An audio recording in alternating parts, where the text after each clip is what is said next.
Born with half a body. With his level of amputation, he certainly could be about 1 in a million. And an incredible talent.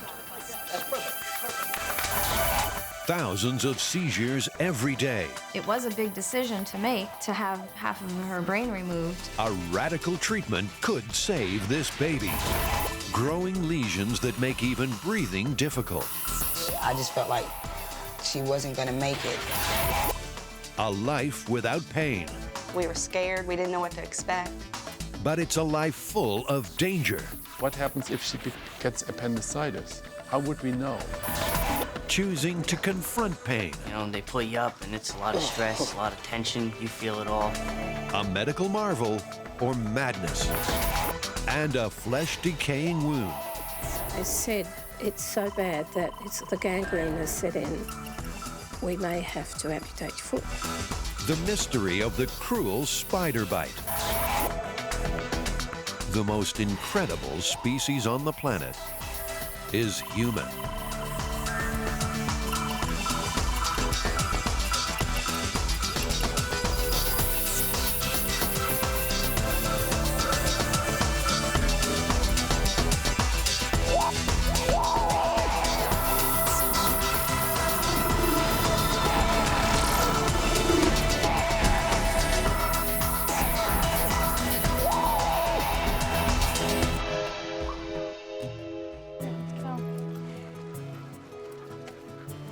Yeah, don't forget about Saturday.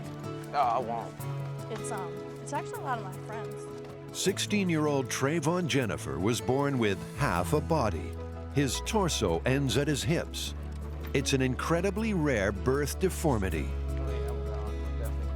With his level of amputation, he certainly could be about 1 in a million. And doctors really don't know why I was born this way, but they call it amputation is when you're missing a limb or two from your body. Doctors aren't sure why it happened to Trayvon. It's a mystery to his mom. It was a real shock to me, because I did everything he said to do, but at the end, this is what I got and this is what I'm taking care of. There are any number of reasons why babies can be born without limbs. Some are caused by genetic mutations, but Trayvon's condition is probably due to a rare accident in the womb. Probably the most common reason would be an amniotic band disruption, also known as Streeter's dysplasia. And this is thought to be due to a premature rupture of the amniotic band while a child is in utero. And then this band can constrict an area of the limb, either the arm or the leg, and results in either just a soft tissue loss or a complete amputation of the extremity. The circulation in Trayvon's legs was probably cut off by the slipped amniotic band. His legs were the only part of his body affected, and that's some good news for Trayvon. Given that he is a perfectly healthy young man otherwise, and is only missing his legs, the chances of him passing it on to his children is relatively slim. Whatever the cause, Trayvon learned to live with his difference. Right from the start, he was a mobile kid. It's one of the positives of being born with such a condition rather than losing his legs later. Trayvon has never had to relearn anything. He just does what comes naturally. But that doesn't include using prosthetic legs. I don't like them because they're not a part of me either. It's just, I don't know, it feels weird. They're uncomfortable because I've been growing a lot and gaining weight, and the bucket was made at a certain size and it doesn't change. So that means when I get bigger, it gets tighter when I get in. Facing life with half a body could be a devastating blow, but right from the start, Trayvon has been determined to keep up with the other kids. I mean, if there's something I can't do, I'll just keep on doing it until I achieve my goal, I guess I should say. Later, Trayvon finds that not only can he play sports without legs, it might even be an advantage.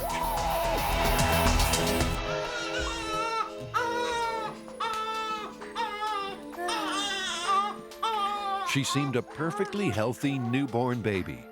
Nobody guessed she had a brain condition that could kill her. Daddy. We just came home thinking that we were just new parents and nothing to worry about. Hannah Miklik was doing everything right. No feeding issues. She took to the breast right away. So everything was going quite well. But in a few weeks, her mom started noticing strange behaviors. Hannah had what looked like a repetitive twitch on the left side of her body. She would kind of roll her eyes to the side and shrug over and over and over again. And I didn't think it was right. Hannah was sent for a brain scan. The results weren't good. Her parents were devastated. And we got a call from our doctor, and he said, I think you should come in. And I fell to the floor. I knew something was really wrong. More tests confirmed their worst fears. Hannah's twitches were in fact constant seizures. A serious brain condition was firing her muscles out of control. She really couldn't do anything. She couldn't hold her head up. She couldn't even look at you. She didn't really look right at you. She looked through you. You know, that's when the roller coaster ride really began, trying to get the proper help for her. They tried every drug known to stop the seizures, but nothing worked. Hannah's seizures were lasting longer, and they were more frequent. And we went into the hospital because she was in a constant seizure. She was status. That means you're just constantly seizing. You're not coming out of your seizure.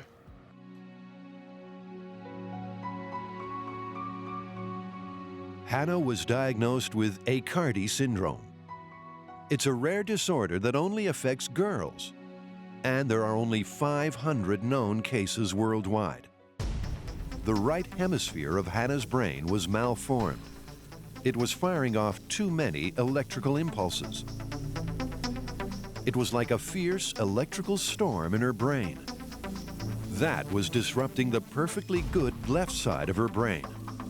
The seizures it was causing would destroy her life. That part of the brain didn't develop properly. All it could do was to fire and cause the seizures. And so it would have impaired everything that goes into being a normal child. At just 9 months old, doctors proposed radical brain surgery. The only way to stop the seizures was to disconnect the two sides of Hannah's brain. The neurosurgeon's news was heartbreaking. She suggested a hemispherotomy, and that's a disconnection of the hemisphere of that brain, so the brain waves cannot travel and disrupt the good left hemisphere. Her seizures were so severe, and her health was deteriorating so rapidly that it was almost a desperate attempt to stop them.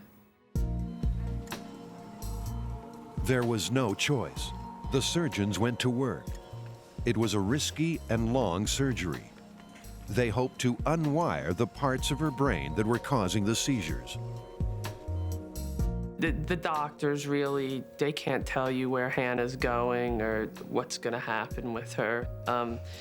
You know, as one of the neurologists said, we're in uncharted territory here. So, you know, hold on to your seat and we'll see, you know, how things go. Later, little Hannah responds to treatment, but surgeons propose an even more radical approach.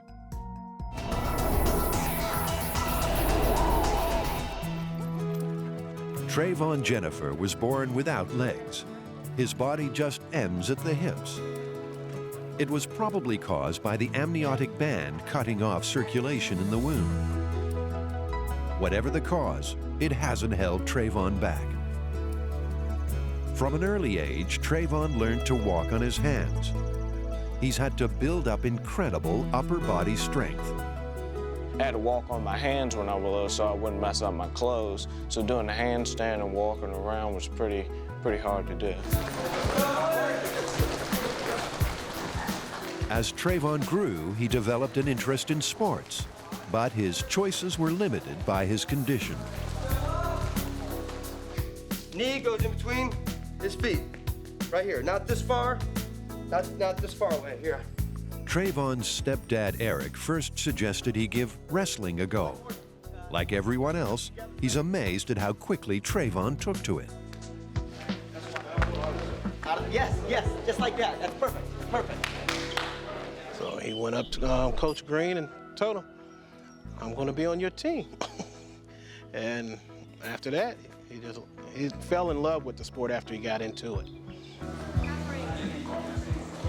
But Coach Green had never taught anyone with no legs to wrestle before, and at first, he had his doubts. To tell you the truth, I didn't know how successful he would be. You know, being part of the team, or when you're first meeting him, you're thinking, hey, that's great for the kid, great for, you know, the people around him, things of that sort. But how much he could actually compete in the sport, I wasn't really sure of it. When I went there, I was like, okay, they're gonna hurt my child. But after I seen how the sport was and he loved it and that's something he wants to do, and then I just put all the fear in the back and let him do what he gotta do. I'm trying to win.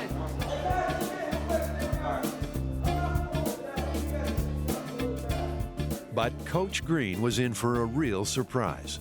Trayvon soon showed him and the rest of the team he was a force to be reckoned with. What he lacks in leg power, he more than makes up for in guts and determination. He definitely is a highly valued member.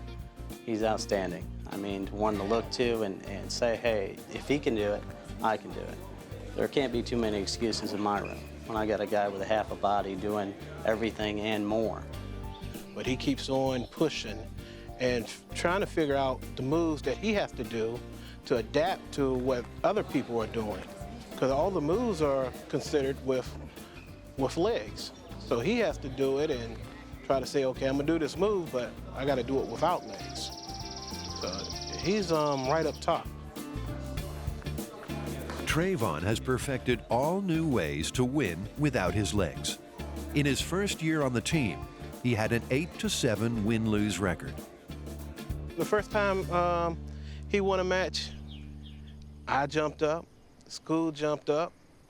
When he came off the mat, his teammates grabbed him and spun him around. It was a nice night that night. Everyone who knows Trayvon admires his courage and determination. But even more so, they love what's in his heart. Everyone around the neighborhood thinks that he's a good guy and they like to be friends with him, and he's a ladies' man too. If you don't like Trayvon, you better look in the mirror because something's wrong. I mean, he gets along with everybody. He's a great kid. His heart.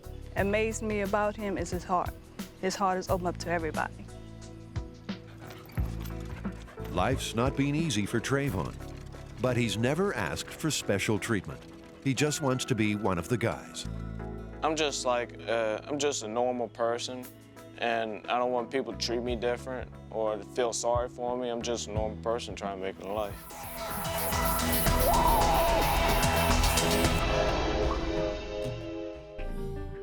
Tishona Garnes came into this world with a rare and frightening disorder. Just really felt at that time, you know, that she wasn't gonna, I just felt like she wasn't gonna make it. I really didn't understand what it was. It would soon cause her face to be deformed and leave her bones extremely soft. The outlook was bleak. They told me that her bones, they told me that she would never walk. They told me that Tishona would never talk, that she would not be a normal child. And that's basically it. We didn't have anything to go on or to look forward to. Tishona has McCune-Albright syndrome. It's caused by a genetic mutation. One of the symptoms is abnormal fibrous growths on the bones. The bones grow so rapidly that they're closing off their airway.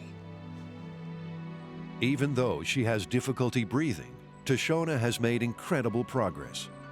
Defying doctors, she did learn to walk, but her bones just kept on breaking. Now she has to use a wheelchair. Tishona's broken her left femur approximately 14 times. She's broke the right femur 8 times. She's broke her right hip 3 times, and she's also broken her neck. So she's very, very fragile. The way they explained it to me was her bones was just a little bit harder than Jell-O, so, which is not hard at all. Every time she breaks her leg, Tishona has to spend 8 weeks in a full-body cast. It's extremely uncomfortable, but every time, she bounces back. She never, ever complains about pain. She always have a smile on her face. So that has given me the strength to hold back the tears and to just live, because I don't know why she was given to me. I don't know why, but I have to do the right thing by her. The hardest thing for Tishona has been the emotional pain. She gets teased dreadfully, but she wouldn't miss a day at school for anything.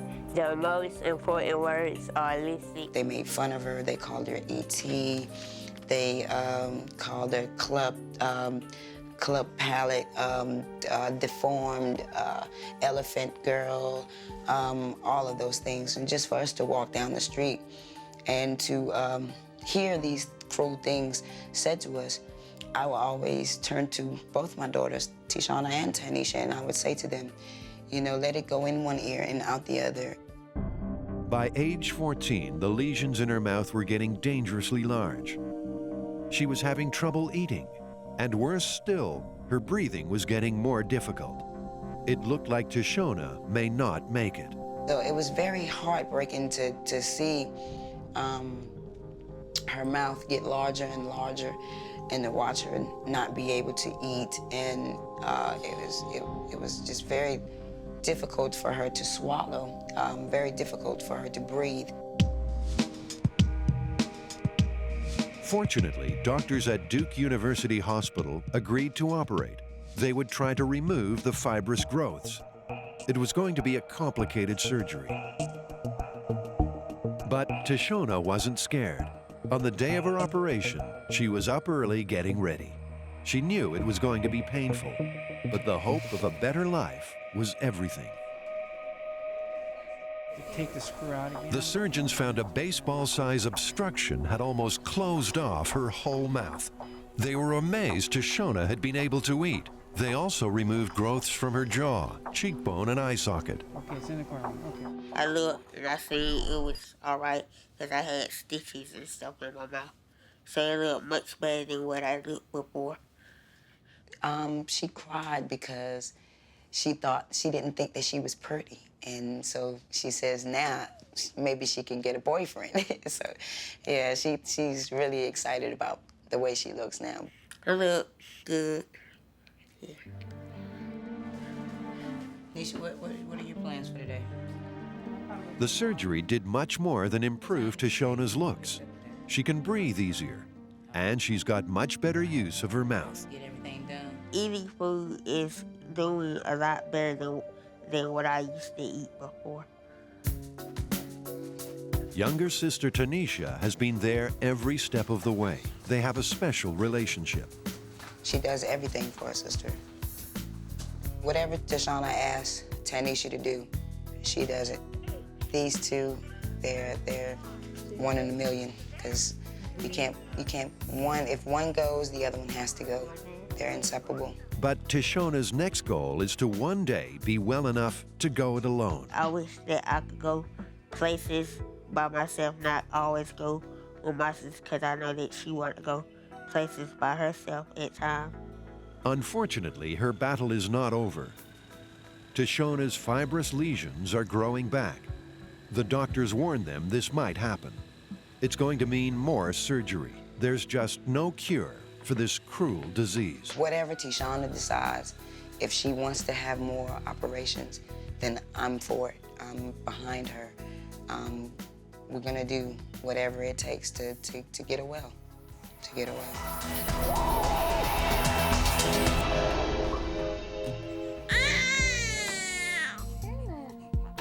Hannah Miklik was born with Aicardi syndrome. It's a condition that's left her with terrible seizures. The right side of her brain was firing off too many electrical signals. So surgeons are trying to disconnect the wiring to stop the seizures. The results were incredible. When Hannah woke up, she was a different little girl. She actually smiled for the very first time in the hospital.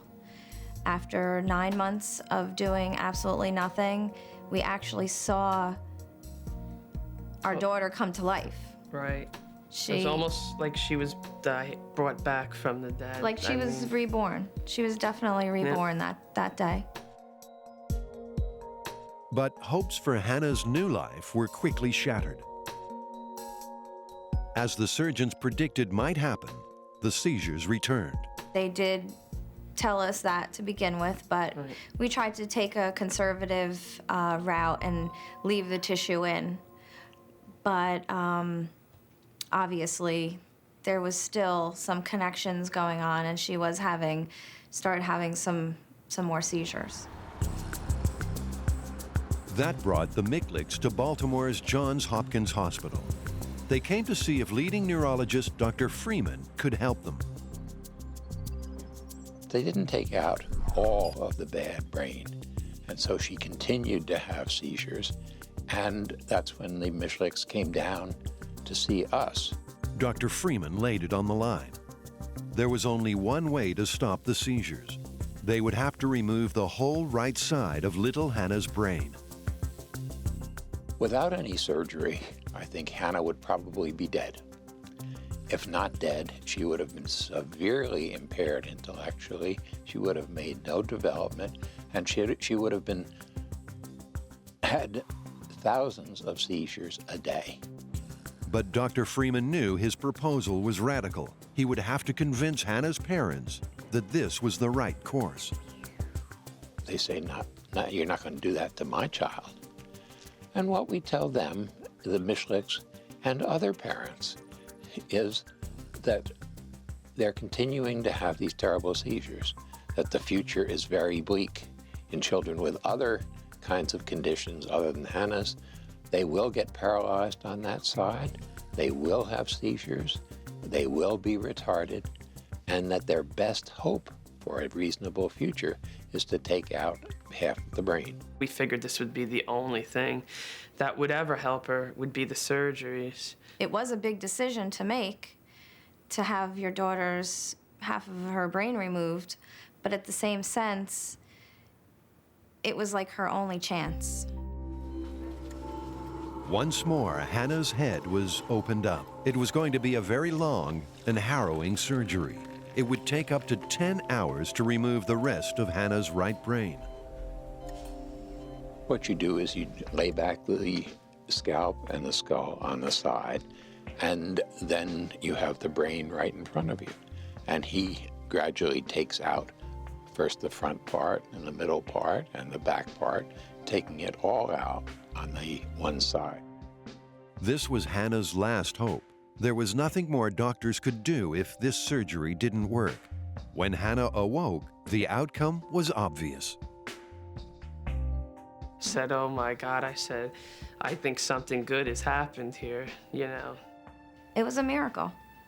It was definitely a miracle. The surgery had worked. Hannah was bright and alert. Her seizures had completely stopped.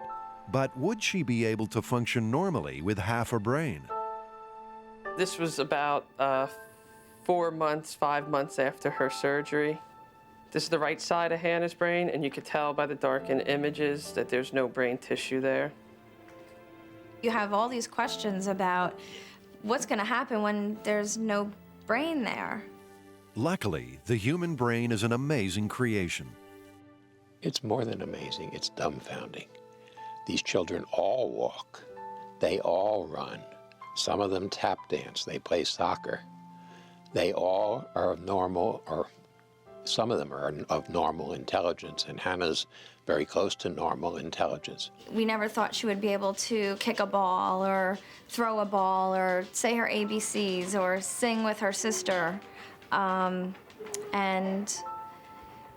we're seeing that now, so that's awesome.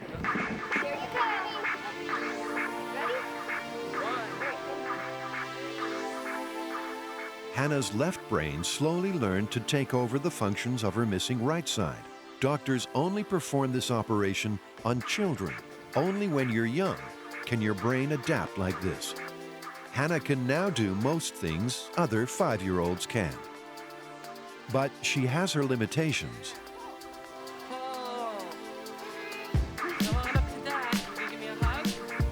She's behind her classmates, but she still takes part in a regular day of classes and activities for her age group. Pre-surgery, Hannah was a floppy mess who was seizing all the time. Post-surgery, Hannah is an adorable young lady. She is walking around, she is running, she is active, she is verbal, she's doing very, very nicely. Hannah's biggest physical handicap is her left hand. That's because the right side of the brain controls the left side of your body. And the hand is a very complex instrument, too complex for the other side of the brain to take over and operate. They learn to walk because that's a more basic function and it becomes almost automatic. But they don't have the sensation in their hand, so they don't know where their hand is in space. They can't, in most cases, move the fingers or grasp things. So the left hand, in Hannah's case, becomes a helper hand. It's been a long journey for the Miclics to accept Hannah's condition and its radical treatment. But they are sure they made the right decision. I told myself, you know, if Hannah could ever, you know, say hello and kiss me, you know, I'd give the world for that. Yeah, I don't think Hannah would be here if it wasn't for the surgeries right now. She was too sick. But now that she's here for a reason, and we see those reasons every day. Give me a kiss. Give Mommy a kiss. Thank you.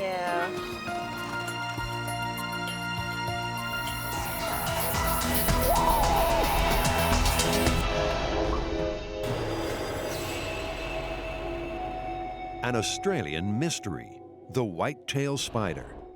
Confirmed killer or a bad case of arachnophobia. There are a couple of instances in the coronial files linking so-called white-tailed spider bites with fatalities. At the time I was bitten, there wasn't a lot known about white-tailed spiders. 2 little fang marks full of venom can drive you to almost killing yourself. It was in her garden that Helen Midgley first encountered the white-tailed spider. There were pumpkin leaves in the way, so I plunged my leg in amongst the pumpkin leaves and I felt this almighty sting. She'd been bitten by something. But when I parted the leaves, there was the spider. It had fallen off my ankle because the leaves had moved, and I squashed it. It was a whitetail. I tried to treat it for 2 weeks, and it wasn't getting any better. It was getting worse, and I thought, this is ridiculous. I'd better go and see the doctor. By then, the bite mark on Helen's lower left leg had developed into an ulcer, and the pain had become unbearable. Well, I was totally terrified by then because it was like it was on fire. It felt like someone was pouring a boiling hot kettle on it 24 hours a day. Her doctor took one look at Helen's leg and told her the wound had become gangrenous. Her flesh had started to die. They sent me to theatre and they said it's so bad that the gangrene has set in. We may have to amputate your foot. I woke up in recovery and saw the nurse and I just said to her, have I still got my foot? And she said, yes. Well, I just cried and cried and cried and I couldn't stop crying. Surgeons had to cut away the dead tissue and cover the area with a skin graft. And I took one look at myself in the mirror and I thought, God, a spider did this, you know? A little spider can cause all this trouble. Well, white-tailed spiders are found throughout Australia. It's a general term that we use to describe a whole lot of spiders. There are more than 100 species of white-tailed spider. The mystery is whether one of them causes these horrible wounds. We don't know that much about them because there are very few spider experts studying this type of spider, and they're only found here in Australia. The most feared spider in Australia is the funnel web, and it's one of the world's deadliest. Second on the list is a large group of spiders which, while giving you a nasty and painful bite, probably won't kill you. The experts place the white-tailed spider in a third category. That third group of spiders is where we don't know that much about their venoms. I guess the consensus about the kinds of injuries that had been attributed historically to white-tailed spiders is of a relatively superficial blister that developed within the first 4 days or so after possible contact with a spider. But for an unlucky few, the problems are much more serious. I haven't been able to wear shoes for 16 years because my left foot changes so many sizes in the course of a day. Maria Austin's life went downhill the day she was bitten by a spider. And the next morning when I woke up, my leg was a reddish purple, my left leg, from just below the knee down to the toes. 24 hours later, I was in the back of an ambulance on my way to hospital because it just wasn't getting any better. They didn't know what it was in the hospital either. It was at least 8 days before they told me it was most likely a white-tailed spider bite. Fortunately, she didn't need surgery, but Maria believes the spider bite has damaged her circulatory system forever. Her left foot and leg are noticeably larger than the right, and she has been unable to work for more than a decade. But researchers aren't convinced that this is the work of the white-tailed spider alone.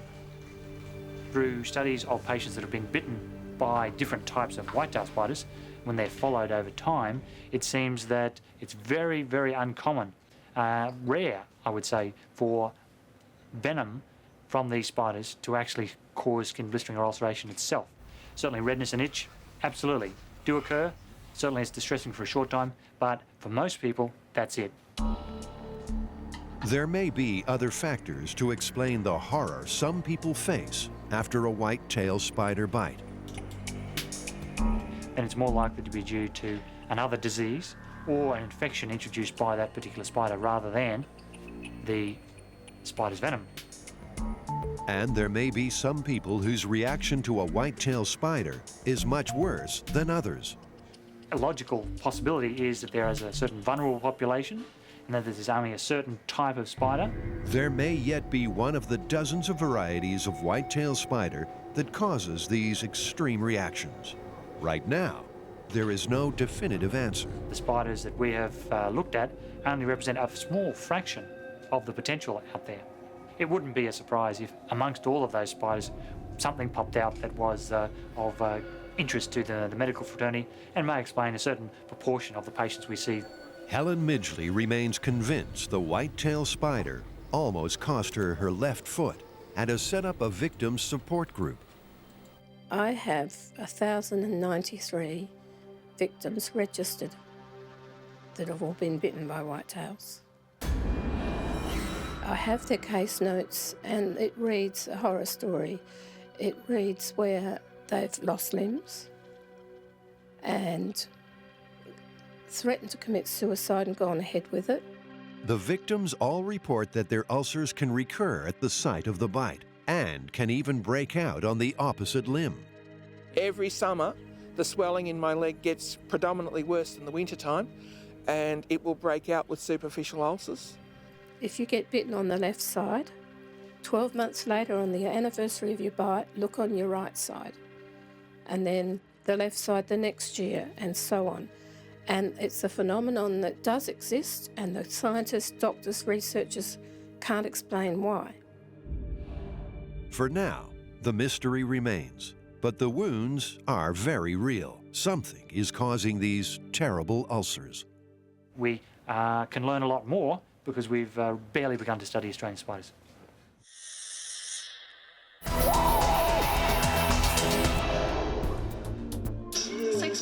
10 ounces. Very cooperative. Yeah, baby. Pain. It's our inbuilt injury protection meter. It's something we experience from the moment we're born till the day we die. But what if you couldn't feel pain at all, ever? That's what Ashlyn Blocker has to deal with. It basically means she cannot feel pain. She does not feel any type of pain. Her pain fibers didn't develop. So anything that, you and I that feel pain, she doesn't respond to. Ashley, quick. We'll get it in just a second. Can you throw it to me? Ashlyn has an extremely rare condition. It's so rare that it affects less than 1 in 7 million babies. I think most people or physicians in their whole life will never see someone like her. She's beautiful. She's beautiful. At birth, Ashlyn was the perfect baby. Looking back on it now, everyone asks us, well, did she cry when she was born? She's so quiet. She's just checking things out. She didn't. Nobody knew it at the time, but Ashlyn could feel nothing to cry about. This condition, also known as CIPA, is nothing to celebrate. Ashlyn suffers from hereditary sensory and autonomic neuropathy type 4, which is the inability to perceive pain and the inability to sweat. Ashlyn is lacking the pain fibers and pain receptors that we all have. And this is due to a genetic abnormality that she was born with. From the earliest age, we learn about danger through experience. It often involves pain. Ashlyn can't understand concepts like extreme heat. The sensation is linked to feeling pain. So why would she be scared of boiling water? Be really careful, okay? All right? Be careful. It's hot. Or equipment like a pressure cleaner her dad hired to clean up the yard. Ashlyn wrapped her hand around the red-hot muffler. And I immediately saying, okay, why is she looking at her hand? Why is she looking at her hand? And of course we turned it over and it was just all blistered from the palm to the tips of her fingers. Ashlyn felt nothing. That's the problem with feeling no pain. There are other dangers as well. Like, for example, what happens if she gets appendicitis? How would we know? She would not say, my belly hurts. She would just maybe develop fevers. It's like pneumonias. How would we diagnose pneumonia in her clinically? We would be really, because she has probably much less symptoms than patients who can experience painful sensations. Ashlyn, come on, we got to check you over to make sure you haven't hurt yourself. This disease is so rare that there are only 20 other sufferers in the United States, and currently there is no cure. So for now, it's a matter of taking each day as it comes and learning survival strategies. She has to learn that she cannot trust just her being able to tolerate it. She will have to learn that she has to essentially have someone check the temperature of foods and beverages before she can use them. The first clue to Ashlyn's condition came when she was 6 months old. A seriously scratched eye should have had her in agony. And everybody just got real quiet in the room, and we weren't quite understanding, why wasn't she feeling this, because anybody with even a small scratch in their eye would want to close, and they would be in pain, and she was just your happy-go-lucky little girl. It was then they knew something was very different about this kid. So they gave us a referral to go down to Nemours in Jacksonville, and we went to a geneticist, and he diagnosed her with congenital insensitivity to pain. And we have never heard of such a thing in our life. And, at that point, we didn't know how it was going to affect our lives as, a family and her as an individual. Be careful. As Ashlyn grew, normal childhood milestones brought new problems. Everyone with babies knows about teething troubles. Hers were different. You know, her teeth posed a big problem to her. Not knowing, she chewed on her lip, you know, in the middle of the night one time when she was younger. And I mean, I just walked into her room and her sheets were covered with blood. And my heart just sank and I just started crying. I mean, her bottom lip was so swollen and it just covered her top lip. It was just very, very frightening. Now 6, Ashlyn is doing just fine.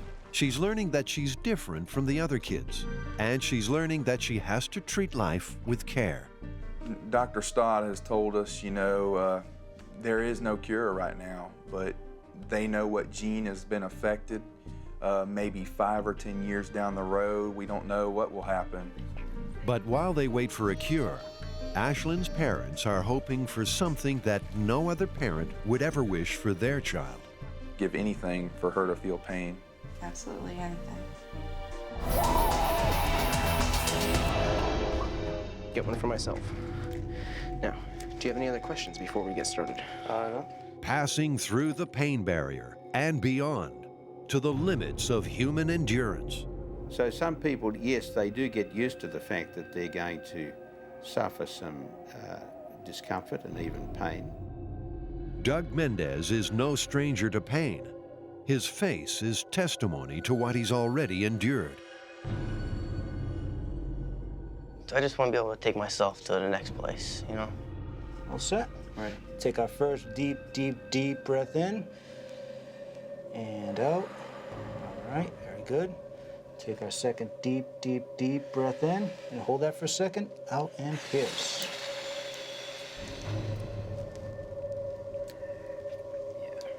Good loving.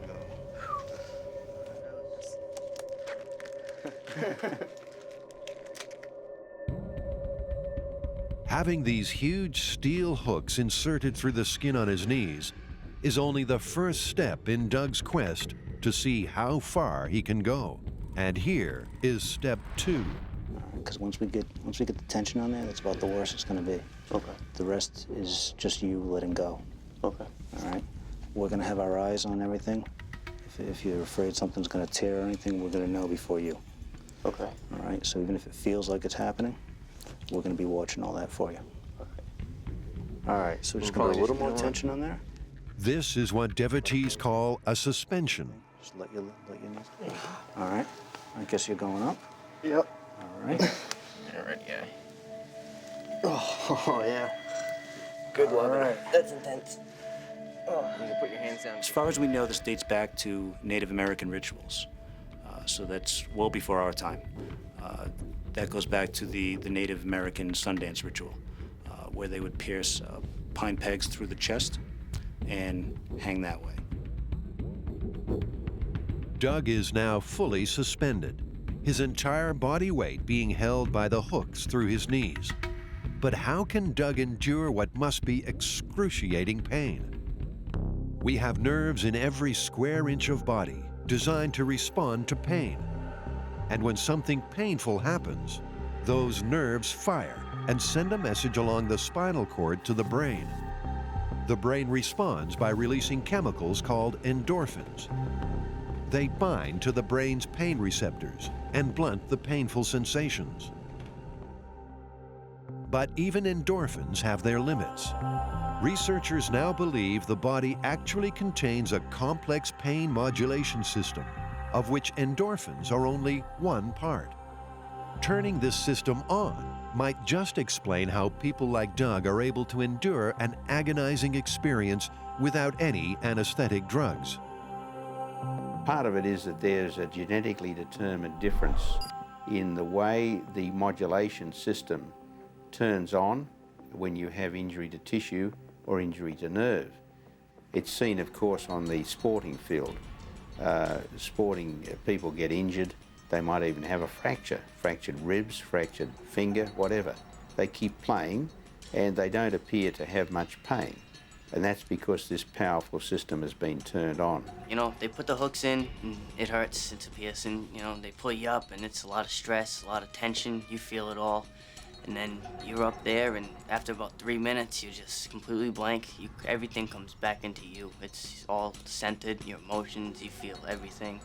You don't really hear too much, you don't see too much. It's just everything comes together. It's amazing. The pain-blocking chemicals seem to act in the same way as anesthetics or opiates. They block the brain's receptors that usually register negative emotions and pain. The initial tough part of the pain traditionally subsides after the first couple minutes. At least for myself, it does.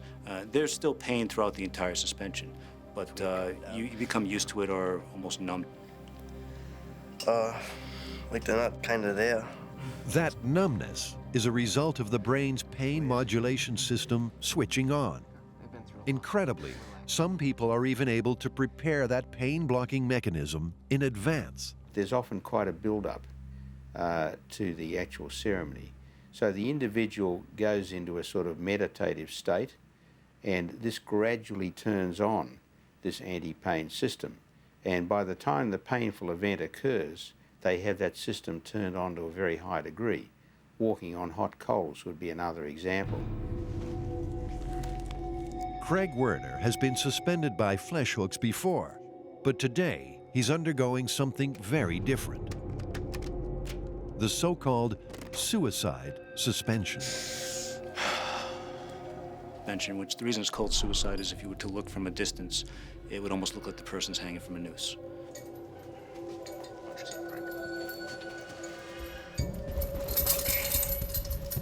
The pain from the beginning, it's really intense, kind of put a little bit of pressure on the hooks, and then I just decided that, you know what, let's just do it. And took a couple of steps forward, a couple steps back, and just, you know, like pulling the ripcord and boom.